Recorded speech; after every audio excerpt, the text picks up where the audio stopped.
माननीय राहुल गांधी जी वायनाड और रायबरेली से जीत के बाद और जनता के द्वारा ली गई अग्नि परीक्षा में विपक्ष में बैठने का आपको जनादेश, तो अब ईवीएम पर सवाल खड़ा कर रहे हैं। चुनाव आयोग की निष्पक्षता पर अपरोक्ष संदेह करते हैं, जबकि माननीय सर्वोच्च न्यायालय ने ईवीएम मशीन की सार्थकता पर कोई सवालिया निशान नहीं खड़ा किया।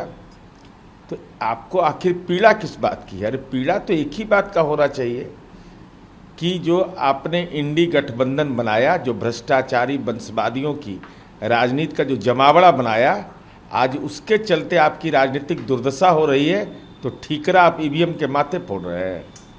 चुनाव अधिकारी ने ईवीएम हैकिंग का आरोप को भी खारिज किया। अरे स्वाभाविक है भाई, जनता ने ही जिसको रिजेक्ट कर दिया हो, वो कितना भी आरोप लगाते रहे तो राजनीति में विधवा प्रलाप चलता है।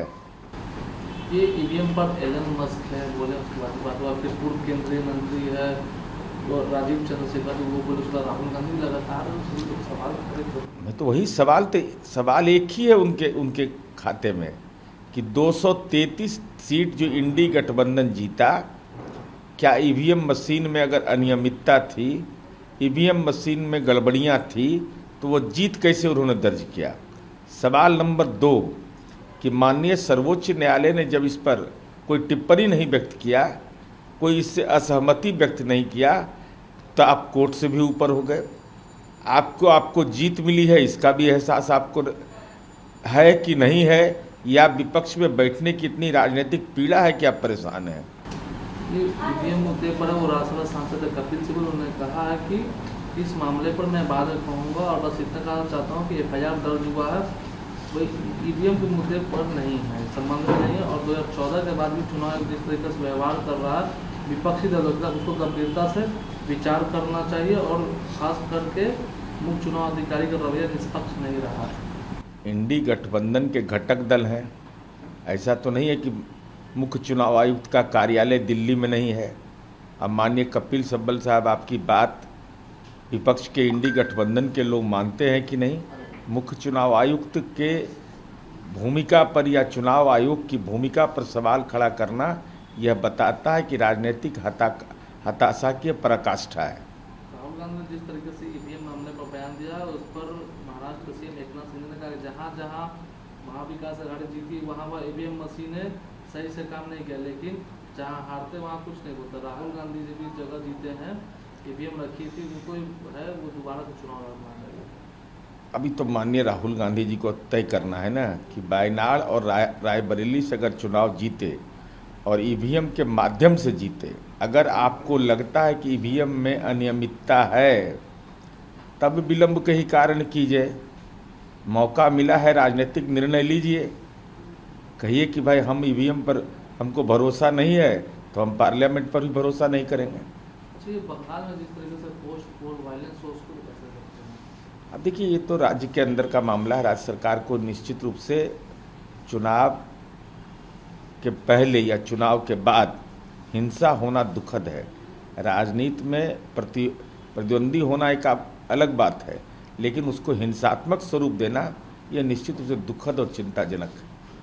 रविशंकर प्रसाद वो बंगाल गए हुए संगठन और कहा है कि एक ही बात कर रहे हैं, वो कहे कि पूरे देश में चुनाव होता है, लेकिन सिर्फ बंगाल में हिंसा क्यों होती है? ग्राम पंचायत के दौरान भी हिंसा होती है, विधानसभा चुनाव के दौरान भी होता है, लोकसभा चुनाव के दौरान भी होता है। देखिए, पश्चिम बंगाल की जो राजनीतिक संस्कृति लगातार विकसित होते जा रही है, वह राजनीति में जिस ढंग से लंपटीकरण हो रहा है और जिस ढंग से राजनीतिक कार्यकर्ताओं को इस बात का प्रशिक्षण दिया जाता है कि जगह जगह उपद्रव करो और उपद्रव को राजनीतिक संरक्षण दीजिएगा, तो नतीजा तो स्वाभाविक है, हिंसा की घटना होगी, प्रतिहिंसा की घटना होगी।